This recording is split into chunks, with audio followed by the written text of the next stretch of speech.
కీలక నేత మాజీ మంత్రి భూ ఆక్రమణలకు పాల్పడ్డారు, అటవీ భూములు ఆక్రమించుకున్నారన్న ఆరోపణల నేపథ్యంలో ప్రభుత్వం ఆల్రెడీ ఒక కమిటీ వేసింది. కమిటీ విచారణ జరుగుతుంది. విచారణ వచ్చిన తర్వాత ఖచ్చితంగా చర్యలు తీసుకుంటామని ప్రభుత్వం ఆల్రెడీ ఒక ప్రకటన చేసింది. మరోవైపు ఒక్క పెద్దిరెడ్డి రామచంద్రారెడ్డే కాకుండా ఇంకా చాలామంది నేతలు ఉన్నారంటూ ఈరోజు తెలుగుదేశం పార్టీ నుంచి మంత్రులు కూడా చాలామంది మాట్లాడారు. ఏం చెప్తారు ఈ భూ ఆక్రమణకు సంబంధించి? అంటే అధికార దుర్వినియోగానికి మీరు అధికారంలో ఉన్నప్పుడు పాల్పడ్డారని భావించాలా? అందరికీ నమస్కారం సార్. ప్యానెల్లో ఉన్నటువంటి పెద్దలకి, 10 టీవీ ప్రేక్షకులకి అందరికీ. ఇది కూటమి ప్రభుత్వం కాదు, కాసుల కేసుల ప్రభుత్వం అని మరొకసారి రుజువైంది. ఈ కూటమి అధికారంలోకి వచ్చినటువంటి 7 నెలల కాలంలో ఏ విధంగా హామీలను ఎగ్గొడుతూ, ఏ విధంగా నీతి ఆయోగ్ ఇచ్చినటువంటి రిపోర్ట్కి వక్రభాష్యం చెప్తూ, గతంలో తప్పుడు అంకెలతో రంకెలు వేసినటువంటి ఈ కూటమి నేతలు అప్పు లేదు అని తెలిసినా కూడా పథకాలని ఎగ్గొట్టేదాని మీద ప్రజల్లో వస్తున్నటువంటి వ్యతిరేకతని పక్కదారి పట్టించడానికి వీరు ఎంచుకున్నటువంటి మార్గం కేసులు పెట్టడం, ప్రతిపక్షం యొక్క గొంతు నొక్కటం, ఈ రాష్ట్రంలో ఉన్నటువంటి కాసుల్ని కొట్టివేయటం. చాలా స్పష్టంగా ఈరోజు వాళ్ళు ఎంత నిస్సిగ్గుగా మాట్లాడుతున్నారంటే తెలుగుదేశం నాయకులు, పెద్దిరెడ్డి రామచంద్రారెడ్డి గారికి సంబంధించినటువంటి స్థలం మీద 2014లోనే రామచంద్రారెడ్డి అనేటటువంటి వ్యక్తి, వెంకటరమణారెడ్డి అనేటటువంటి వ్యక్తి చంద్రబాబు నాయుడు గారు 2014లో ముఖ్యమంత్రిగా ఉన్నప్పుడు కంప్లైంట్ చేశాడు. అంతకుముందు కిరణ్ కుమార్ రెడ్డి గారు ముఖ్యమంత్రిగా ఉన్నప్పుడు కంప్లైంట్ చేశారు. వాళ్ళు సర్వేలు చేసి ఆ భూమి ప్రైవేట్ భూమి అని తేల్చారని పెద్దిరెడ్డి రామచంద్రారెడ్డి గారు వారి దగ్గర ఉన్నటువంటి డేటాతో సహా వివరించడం జరిగింది.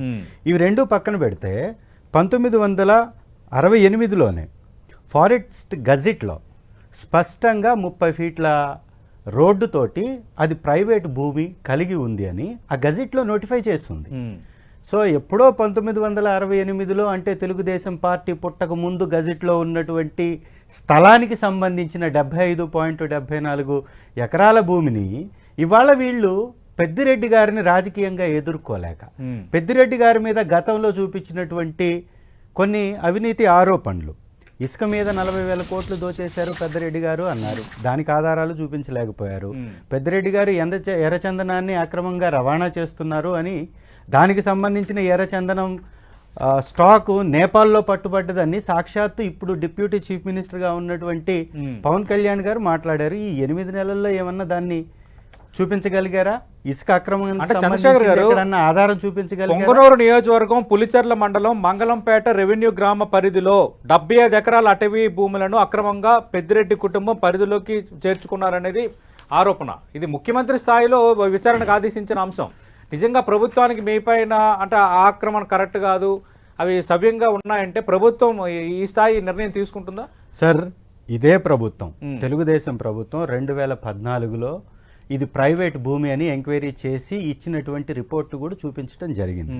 ఆ రోజు 1981లో డైరెక్టర్ ఆఫ్ సెటిల్మెంట్స్, ఐఏఎస్ ఆఫీసర్గా అప్పుడు డైరెక్టర్గా ఉన్నటువంటి అసదుద్దీన్ అహ్మద్ గారు దాన్ని ప్రైవేట్ భూమి అని చూపించినటువంటి దస్తావేజును కూడా వారు ప్రదర్శించడం జరిగింది. ఇవాళ ఈ ప్రభుత్వం దగ్గర ఉన్నటువంటి ఆధారం ఏంటో బయట పెట్టాలి కదా.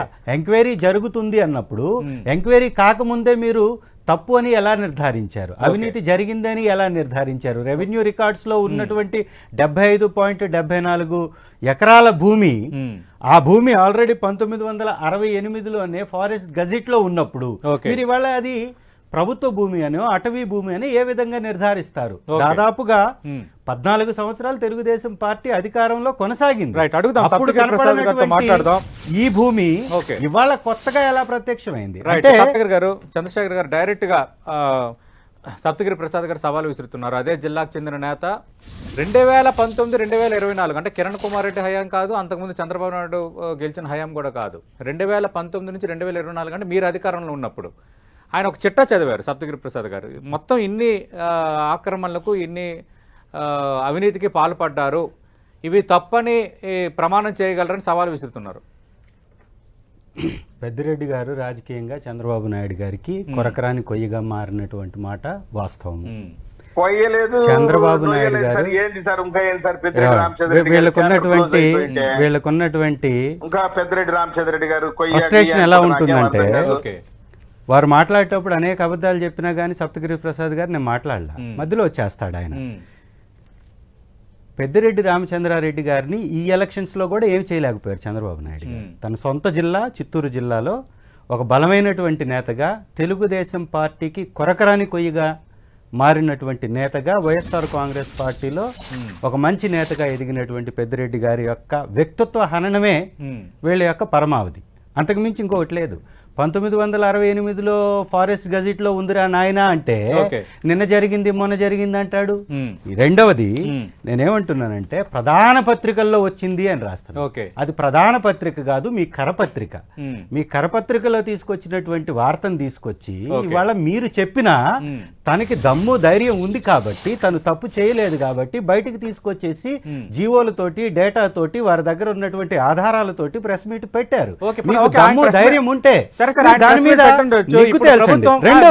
మీకు అడుగుతున్నా, ఇప్పుడు ప్రభుత్వం ఒక జాయింట్ కమిటీ ఏర్పాటు చేసింది పెద్దిరెడ్డి రామచంద్రారెడ్డిపై విచారణకి. చిత్తూరు కలెక్టర్, జిల్లా ఎస్పీ, అలాగే ఐఎఫ్ఎస్ అధికారి ముగ్గురు అందులో ఇదిగా ఉన్నారు. వాళ్ళు ప్రభుత్వ అధికారులే. ఇప్పుడు రేపు పొద్దున్న వాళ్ళు సర్వే చేసి రైట్ ఇది తప్పే, అటవీ భూములను ఆక్రమించారని తేలితే అప్పుడు మీ సమాధానం ఏంటి? వైసీపీ సమాధానం? ముఖ్యమంత్రి గారి ఆలోచన ఏంటో స్పష్టంగా తెలిసిన తర్వాత, పెద్దిరెడ్డి గారిని రాజకీయంగా ఇబ్బంది పెట్టాలి అనుకున్న తర్వాత వారు తేల్చేటటువంటి నిజమేముంటుందండి?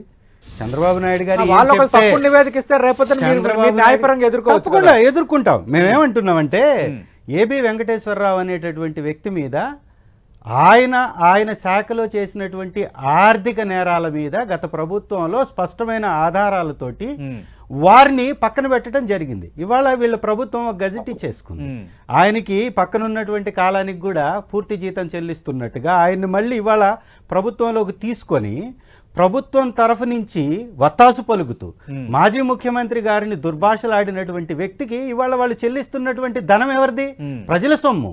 ప్రభుత్వం కావాలనుకొని కాసుల్ని వెనకేసుకోవడానికి అధికారుల్ని అడ్డం పెట్టుకొని వారి అధికారులతోటి తప్పుడు కేసులు పెట్టించడం అనేది సహజంగా జరుగుతున్నటువంటి అంశం. ఇది మనం దాదాపు 8 నెలల నుంచి చూస్తున్నాం. ఇవాళ ఒక్క పెద్దిరెడ్డి గారి మీదేనా, వైవి సుబ్బారెడ్డి గారి మీద ఇదే రకమైనటువంటి కేసు, సజ్జల రామకృష్ణారెడ్డి గారి మీద ఇదే రకమైనటువంటి కేసు, నందిగాం సురేష్ గారి మీద, ఒక మాజీ ఎంపీ గారి మీద ఈ రోజు మంత్రులు మాట్లాడారు. విశాఖ ఇన్ఛార్జ్ గా అటు విజయసాయిరెడ్డి మొత్తం భూ ఆక్రమణలకు పాల్పడలేదన్న అంశాన్ని తెర ముందుకు తెస్తున్నారు. అలాగే మీ పార్టీ కీలక నేత సజ్జల రామకృష్ణారెడ్డి పేరు తెస్తున్నారు. ఈ రోజు ఇప్పుడు పెద్దిరెడ్డి రామచంద్రారెడ్డి పేరు ఇప్పుడు వస్తుంది, వైవి సుబ్బారెడ్డి పేరు వస్తుంది. నెక్స్ట్ వాళ్ళు చేసిన భూదందాన్ని కూడా మొత్తం బయట పెడతాం, బహిర్గతం చేస్తాం, రాష్ట్ర ప్రజల ముందు ఉంచుతామని మంత్రులు ఈరోజు మాట్లాడుతున్నారు. ఇవాళ తెలుగుదేశం పార్టీకి సంబంధించి మొన్న రీసెంట్గా మంత్రి గారు అమరావతిలో మాత్రం భూముల రేట్లు పెంచము, మిగిలిన చోట్ల మాత్రం పెంచుతాము అంటారు. అమరావతిలో ఎందుకు పెంచట్లేదు అంటే పేదల కోసమా? అమరావతిలో వీళ్ళు కొట్టేసినటువంటి భూముల యొక్క రేట్లు పెంచి రిజిస్ట్రేషన్ల ఫీజులు పెంచితే వీరికి నష్టం కాబట్టి అక్కడ రేట్లు తగ్గించుకుంటున్నారు. ఇవాళ ఈ రాష్ట్రంలో చేస్తున్నటువంటి ప్రభుత్వ పరిపాలన ఎలా ఉందంటే పేదలకి మట్టి కొట్టి ప్రభుత్వం మొత్తం దోచుకుంటుంది, నాయకులందరూ డివేట్ అవ్వట్లేదు. ఆయన ఆ సబ్జెక్ట్ స్టిక్ అయ్యి స్ట్రైట్ గా కొన్ని ప్రశ్నలు సంధిస్తున్నారు మిమ్మల్ని ఉద్దేశించి, వైఎస్ఆర్ కాంగ్రెస్ పార్టీ నుంచి మీ పార్టీ నేత పెద్దిరెడ్డి రామచంద్రని ఉద్దేశించి. అంటే నెల రోజుల రిపోర్ట్ వస్తుంది కదా, గుమ్మడికాయ దొంగ అంటే భుజాలు ఎందుకు తడుముకుంటున్నారు, నివేదిక వచ్చిన తర్వాత మాట్లాడొచ్చు కదా అనేది ఆయన రేజ్ చేస్తున్న పాయింట్ ఒకటి. రెండోది, ఒకవేళ వాళ్ళు తప్పు నివేదిక ఇస్తే మీకు న్యాయస్థానం వెళ్ళడానికి మీకు ఛాన్స్ ఉంది కదా. సప్తగిరి ప్రసాద్ గారు చెప్పినటువంటి అడిగిన ప్రశ్నకి మొట్టమొదటి ఆయన వివరాలతో సహా చెప్పారు. మొట్టమొదటి జవాబే నా యొక్క ప్రసంగంలో చెప్పాను, మొదటే చెప్పేశాను. పెద్దిరెడ్డి రామచంద్రారెడ్డి గారి మీద మీరు గతంలో కూడా అనేక ఆరోపణలు చేశారు. 40,000 కోట్ల ఇసుక మీద మీరు ఆరోపణ చేసిన దాన్ని ఈ రోజు వరకు 8 నెలల్లో నిగ్గుదేల్చలేదు. ఎర్రచందనం నేపాల్లో పట్టుబడ్డది అని ప్రతిపక్షంలో ఉన్నప్పుడు మాట్లాడినటువంటి అంశం మీద ఈ రోజుకి మీరు ఆధారాలు చూపించలేకపోయారు. ఇవాళ ఇంకొక కొత్త అంశాన్ని తీసుకొచ్చారు. దానికి సంబంధించినటువంటి డేటా ఇది 1968లోనే అది ఫారెస్ట్ గజెట్ లోనే ఉంది. అది ప్రైవేట్ భూమి, 75.74 సెంట్ల భూమి, ఎకరాల భూమి, అప్పుడున్నటువంటి IAS ఆఫీసర్ 1981లోనే ప్రైవేట్ భూమి అన్నారు. కిరణ్ కుమార్ రెడ్డి కేవలం అటవీ భూములు కోసమే కాదు, మిగతా మిగతా అక్రమాలు కూడా పాల్పడ్డారని కొన్ని అదే సార్ నుండి అని 2019 కిరణ్ నుండి కుమార్ రెడ్డి గారు 24 మధ్యన ఇచ్చినటువంటి కిరణ్ పెద్దిరెడ్డి కుమార్ రెడ్డి గారి రామచంద్రరెడ్డి మంత్రిగా ప్రభుత్వంలో ఉన్నప్పుడు జరిగిన ఇచ్చినటువంటి అంశం పత్రం పైన గురించి చర్చించండి. మాట్లాడాము. చంద్రబాబు గారి 2014 గురించి మాట్లాడాము. ఇంకా అది అయిపోయింది. ఆయన ఆ 3 ముక్కలే నేర్చుకొని వస్తే మనం ఏం చేయలేము. సప్తగిరి ప్రసాద్ గారు ఆ 3 ముక్కలు తప్ప ఇంకోటి చెప్పట్లా. మేమేం అడుగుతున్నాం, మీరు అధికారంలో ఉన్నప్పుడు చాలా అక్రమాలకు పాల్పడ్డారని చాలా లిస్ట్ అదే సార్ 8 నెలలు అయింది కదా, 8 నెలలు అయింది కదా. 8 నెలల్లో మీరు ప్రతిపక్షంలో ఉన్నప్పుడు మాట్లాడిన దానికి ఆధారాలు దొరకలేదు. ఇప్పుడు 9వ నెల ఇప్పుడు ప్రారంభించారని ఎందుకు ప్రతిపక్షంలో ఉన్నప్పుడు చేసిన ఆరోపణలకే మీకు ఆధారాలు దొరకలేదంటే ఇప్పుడు 9వ నెల ఇప్పుడు ప్రారంభించి తప్పే ఉంది. ఇవాళ చేసినటువంటి ఆరోపణలకి మీ దగ్గర సరైనటువంటి ఆధారాలు ఉండవు అనేది వాస్తవం. నేనేమంటున్నానంటే రిషికొండ మీద బాలకృష్ణ గారి అల్లుడు గీతం యూనివర్సిటీ కింద ఆక్రమించినటువంటి భూములకు సంబంధించిన ఆధారాలతో సహా గత ప్రభుత్వం బయటపెట్టిందే. దాని గురించి ఏమన్నా మాట్లాడేటటువంటి ధైర్యం కొంత భూమిని కూడా ప్రభుత్వం స్వాధీనం చేసుకుంది. భూమి ఆల్రెడీ స్వాధీనం చేసుకుంది. వాళ్ళు అక్రమాలు కట్టడాలు కట్టింది, నిరూపించబడింది. మేమేమంటామంటే సార్ ఒక విషయాన్ని మీరు దయచేసి గుర్తుంచుకోవాలి. తెలుగుదేశం పార్టీ చేస్తున్నటువంటి ఆరోపణలు ఆధారాలు చూపించి మాట్లాడాలి.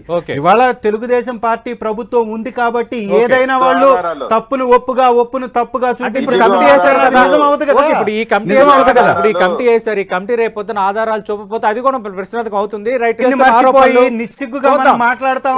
సప్తగిరి ప్రసాద్ గారు అన్నట్టు ఒక్క నిమిషం సప్తగిరి ప్రసాద్ గారు అన్నట్టు దొంగ ఎవరో దొర ఎవరో విచారణ తర్వాత ఖచ్చితంగా తేలుతుంది. మళ్ళీ అదే రోజు మనం ఖచ్చితంగా డిబేట్ పెట్టుకుందాం. రిపోర్ట్ వచ్చిన తర్వాత మీరే రావాలి. మీరు అసలు పెద్దిరెడ్డి రామచంద్రరెడ్డి ఎలాంటి తప్పు చేయలేదు, మీరు అంటున్నారు తప్పు చేశారనే అధికార తెలుగుదేశం పార్టీ అంటుంది. విచారణ కమిటీ ఏం తేలుతుందో దేనికి ఇద్దరు ఉపయోగం ఉండాల్సిన పరిస్థితి ఖచ్చితంగా ఉంటుంది. థ్యాంక్ యూ సప్తగిరి ప్రసాద్ గారు, థ్యాంక్ యూ చంద్రశేఖర్ గారు.